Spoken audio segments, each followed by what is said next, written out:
राधे राधे मित्रों, पुराणों की कथा में आपका हार्दिक स्वागत है।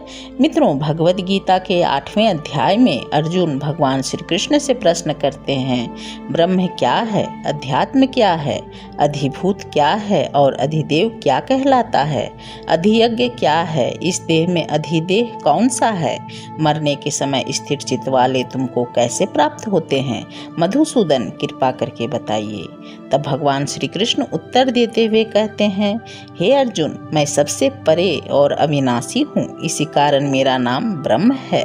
मुझ में अपने प्रताप से ही प्रताप है, अपने बल से ही मैं बली हूँ और अपने ज्ञान से ही ज्ञानी हूँ। अन्य जितने भी चर अचर प्राणी हैं, इनमें मेरे प्रताप से ही प्रताप है, ये मेरे बल से ही बली हैं तथा मेरे ही ज्ञान से ज्ञानी हैं। समस्त मनुष्यों का प्रभु या भगवान मैं ही हूँ, इसी कारण से ही मेरा नाम अध्यात्म है और मैं ही समस्त चर अचर भूत प्राणियों को उत्पन्न करता हूँ। समस्त प्राणियों के कर्मों का फलदाता मैं ही हूँ, अर्थात मनुष्यों को अपने कर्मों में अधिकार है पर फल में नहीं। कर्म फलदाता तो मैं ही हूँ।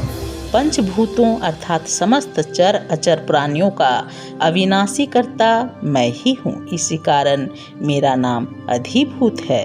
देवताओं के लिए जितने भी यज्ञ होते हैं, पितरों के लिए जो भी श्राद्ध किए जाते हैं, इन सब में सर्वप्रथम मेरी ही पूजा होती है, इसी कारण मेरा नाम यज्ञ कहलाता है।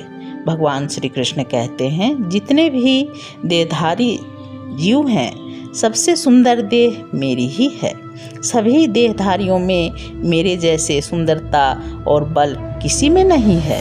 मेरे जितने भी अवतार हैं, उन सब में मेरा यह अवतार महाश्रेष्ठ है, इसी कारण मेरा नाम अधिदेव है। मित्रों, भगवान श्री कृष्ण अर्जुन से कहते हैं कि जो मनुष्य अंत काल में मेरा ही स्मरण करते हुए, नाम जप करते हुए मृत्यु को प्राप्त होते हैं, वे मेरे ही परमानंद अविनाशी परम धाम को प्राप्त होते हैं। क्योंकि अंतिम समय में जो जिसका चिंतन करता है उसी को पाता है।